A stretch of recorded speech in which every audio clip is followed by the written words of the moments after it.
Welcome to Poets from the Neighborhood. I am VeerajaR. And I'm David M. Harris. We hope you'll enjoy the poems we'll be reading today, poems written by your friends and neighbors.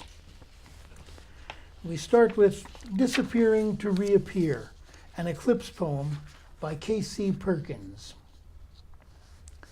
The glowing sun of me disappears sometimes behind the moon of my shadow self. Covered by darkness, I try to shoot off bright sparks as a signal flare to say, I'm still here, don't forget about me. This darkness is only temporary.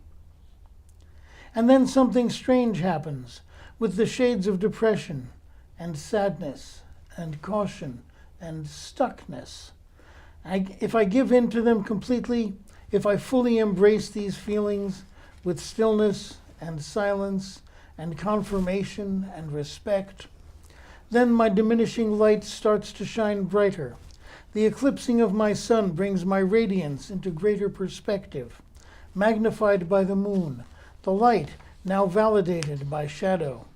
The circles of self engage, overlap, enfold, concealed, revealed, revelation, the art of disappearing in order to reappear. Haikuing the Solar Eclipse 2017, a linked haiku form written by me.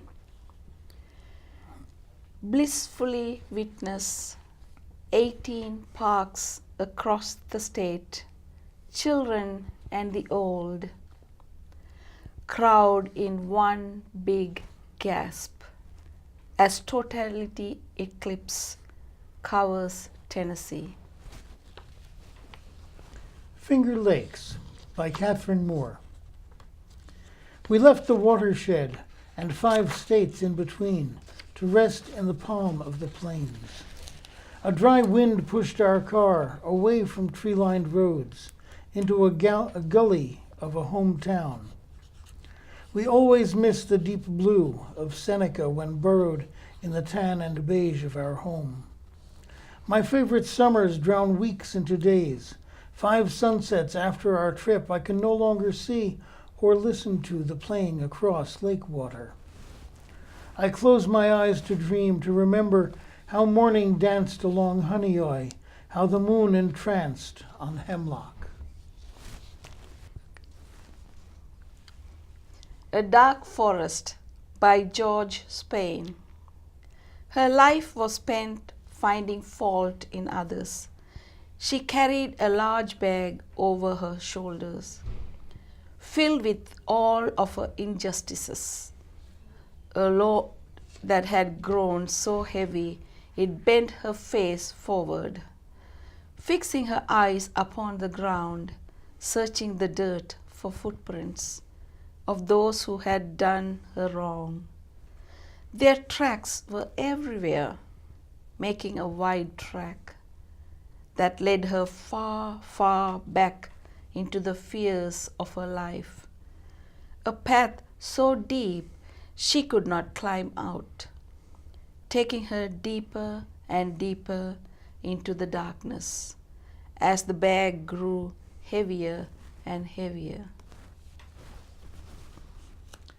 Having Tired of Recent Stories by Jeff Hardin. Tumble on over, bag in the wind, out of my yard and beyond. I just might follow. And squirrel who can't stop dancing on dry oak leaves. That's my kind of music too. Last night I felt like weeping for the many who died this week, so I turned the coverage off and watched the ivies green. Worthless grief, what can I do? I knew no names. Hawks chase each other down the driveway, squalling, veering through overhanging limbs. I've read all the poets, and none have caught that sound or swerved their lines as well.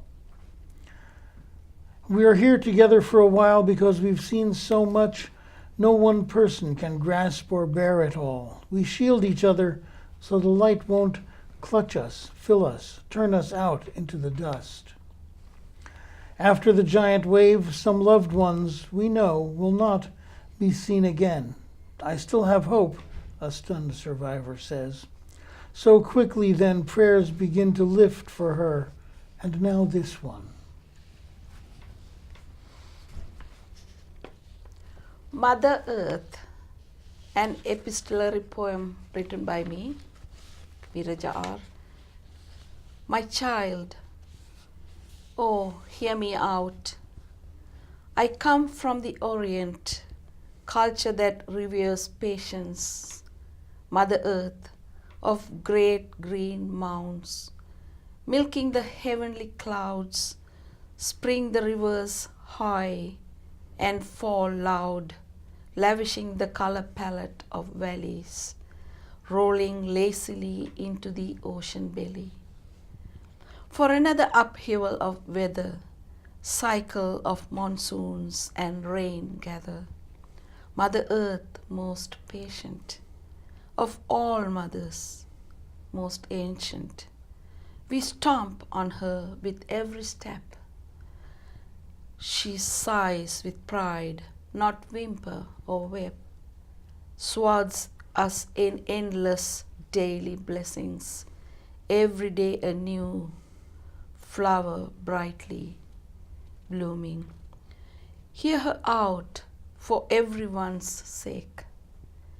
Be gentle with every step you take. Thank you for watching Poets from the Neighborhood. We hope you'll join us again soon.